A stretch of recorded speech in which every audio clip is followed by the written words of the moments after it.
하나님 말씀 봉독해 올립니다. 로마서 5장입니다. 18절부터 21절까지 함께 읽습니다. 시작. 그런즉 한 범죄로 많은 사람이 정죄에 이른 것 같이 한 의로운 행위로 말미암아 많은 사람이 의롭다 하심을 받아 생명에 이르느니라. 한 사람이 순종하지 아니함으로 많은 사람이 죄인 된 것 같이 한 사람이 순종하심으로 많은 사람이 의인이 되리라. 율법이 들어온 것은 범죄를 더하게 하려 함이라. 그러나 죄가 더한 것에 은혜가 더욱 넘쳤나니 이는 죄가 사망 안에서 왕노릇한 것 같이 은혜도 또한 의로 말미암아 왕노릇하여 우리 주 예수 그리스도를 말미암아 영생에 이르게 하려 함이라. 아멘. 오늘 마지막 송년주일에서 로마서를 좀 건너뛰어서 이렇게 왔습니다. 다음에 다시 원래대로 돌아가겠지만 오늘은 이 본문의 말씀을 통해서 절망에서 소망으로라고 하는 제목으로 말씀을 드리려고 합니다.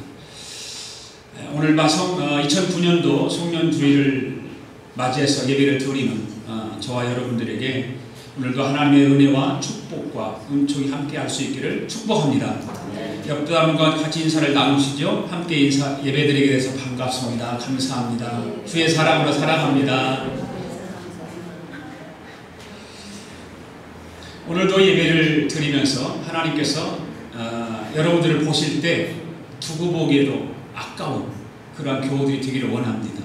자, 오른손을 가슴에 대고 한번 해보겠습니다. 나는 하나님께서 보실 때 두고 보기에도 아까운 사람이다. 할렐루야. 오늘 금년 한 해 하나님께서 저와 여러분을 보실 때 두고 보기에도 아까운 사람들이 되었을 줄로 믿습니다. 2009년도 마지막 주일을 이렇게 보내면서 우리는 변함없이 왔다라고 하는 것을 기억해 봅니다. 변화가 많이 있는 사람도 있었겠지만 변함없이 2009년도 마지막 송년주일은 또 우리에게 찾아왔습니다. 한 해를 보내면서 생각하는 것들이 많이 있었을 것입니다. 기쁨과 즐거움이 있었던 생각들, 또 아픔과 슬픔이 있었던 생각들, 또 꿈을 이루지 못해서 안타까웠던 생각들, 또 절망 가운데 소망을 이루게 하신 주님의 은혜에 대한 생각들, 그런 등등의 생각들이 우리에게는 많이 있을 줄 압니다. 누구든지 한 해를 보내면서 생각하는 것들이 바로 그런 것들인 겁니다. 소망을 이루기 위해서 한 해를 달려왔지만 소망을 이루지 못하고, 또 축복을 받기를 원했지만 축복을 받지 못해서 슬픔과 절망 가운데 있는 사람들, 여러 가지 환경에 의해서 고통당하는 사람들, 이런 사람들을 보면서 참 안타까운 생각이 듭니다. 그러나 2009년도를 시작하면서 여러분들 하나님 앞에 기도 제목을 써놓고 한 해 동안 기도하면서 한 해를 보내왔습니다.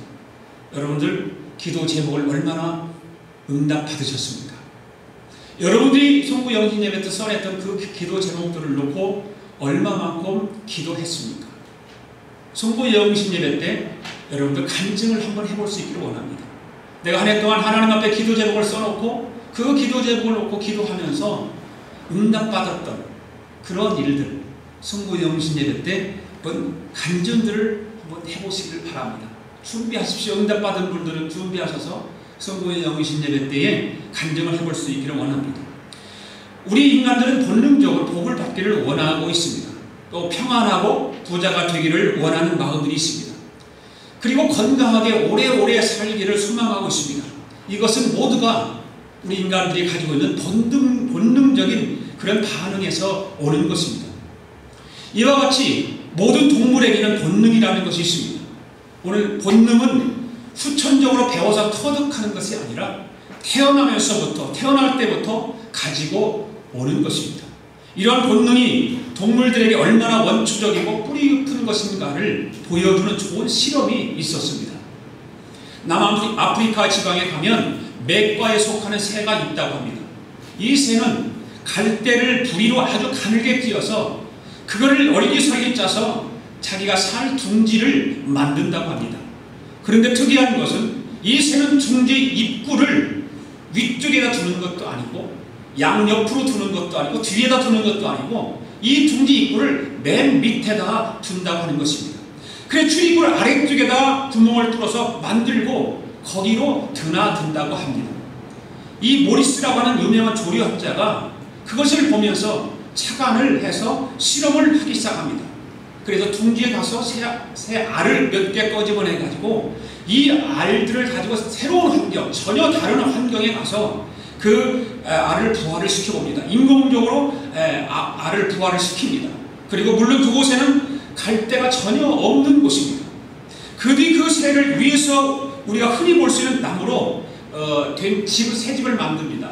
위에다가 입구를 만들어서 새 집을 만들어서 그 새 집에서 살도록 만들었습니다. 그리고 나서 그 새가 5대, 5대가 이렇게 가도록 5년 동안 매해 한번 길러봤습니다. 거기다 인공부화, 또 알을 낳으면 인공부화를 해서 또 그 새로운 집을 진 위에다가 입구를 만들어 놓은 그 새 둥지에서 살게 했습니다. 그래서 5대째, 5년째에 그 새를 가지고 마지막 그 5년째 되는 그 해에 그 새들의 조상들이 사는 본래 서식했던 곳으로 가서 그 새를 날려보았더니 여지없이 그 새들이 자기들이 부리로 쪼았던 갈대밭으로 날아가더라는 것입니다. 한 번도 스스로 집을 지어본 적도 없고 갈대를 본 적조차도 없는 새들입니다. 그런데 갈대의 밭을 보는 순간에 그 즉시 날아가서 부리를 갈대를 잘게 찢기 시작했다는 것입니다. 또 누가 가르쳐 주지도 않았는데도 둥지의 출입구를 정확하게 아래쪽에다가 만들더라는 것입니다. 동물의 본능이 얼마나 원초적이고 뿌리 깊은 것인지를 우리에게 잘 보여주는 그러한 연구 결과가 있다라고 하는 것입니다. 물론 동물에게만 그런 본능이 있는 것은 결코 아닙니다. 우리 인간에게도 이러한 원초적인 본능이 있습니다.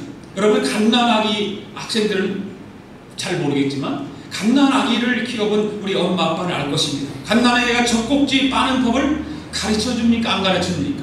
절대 가르쳐준 적이 없습니다. 그런데 엄마가 젖을 물리기만 하면 이 갓난아기는 젖을 빠는 것입니다. 그런데 인간에게 이런 육적인 본능만 있는 것이 아니라 정신적이고도 심리적인 본능이 있다는 것입니다. 어린아이를 키워보신 분들은 잘 알 것입니다. 어린아이들에게 거짓말하는 것 가르쳐줍니까? 절대 안 가르쳐줍니다. 그런데 이 어린아이들은 어떻게 거짓말을 하느냐 말이에요. 너무너무 거짓말을 잘하고 너무너무 욕심이 많고 너무너무 이기주의자이고 그렇습니다. 어린아이들에게 그런 욕심과 거짓말과 이기적인 그런 것들이 가르쳐 주어서 그 아이들이 거짓말을 하는 것이 아니라는 것입니다. 태어나면서부터 전자동으로 거짓말을 하고 속이는 일을 등을 가르쳐 주지 않았는데도 불구하고 어린아이들 잘합니다. 왜 그렇습니까?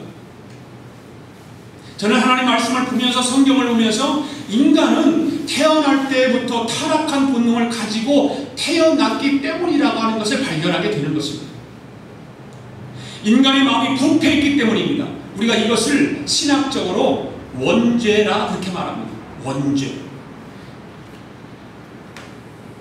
그렇다고 해서 우리 인간은 어쩔 도리가 없는 절망적인 존재일까요? 그렇게 원죄를 가지고 태어난 인간이기 때문에 우리는 절망할 수밖에 없고 낙심할 수밖에 없고 좌절할 수밖에 없고 실망할 수밖에 없는 거냐 이 말이에요. 그렇지 않죠? 우리에게는 소망이 있습니다. 우리가 죄로 오염되어서 그것이 타락한 본능으로 태어나기 이전에 우리 인간은 어떤 모습으로 창조되었습니까? 바로 하나님의 거룩하신 형상대로 지어진 것이 바로 우리 인간입니다. 할렐루야. 네. 하나님의 거룩한 형상으로 지어진 인간이기 때문에 그 죄로 인해서 절망과 낙심과 좌절하는 것이 아니라 우리에게도 소망이 있다라고 하는 것을 우리는 믿어야 됩니다. 따라서 인간의 내면 깊은 곳에는 그 원초적이고 본능적인 곳에는 하나님의 거룩한 성품이 자리 잡고 있기 마련인 것입니다. 그것을 우리는 찾아야 되고 발견해야 되고 그것으로 돌아가야 되는 것입니다. 그런데 이것이 뭐라고 하는 것이 그걸 덮고 있냐면 죄라고 하는 그 껍질이 그 정말 하나님의 성품, 거룩한 성품을 죄라는 것이 이렇게 덮고 있다는 걸 알아야 돼요. 이 죄에 눌려있는 그 속에는 하나님의 거룩한 성품이 다 있는데 이 죄라는 거룩한 그 교회라는 성품이, 교회라는 것이 그 거룩한 성품을 감싸고 있다는 거예요. 우리는 그래서 오늘 말씀을 들으면서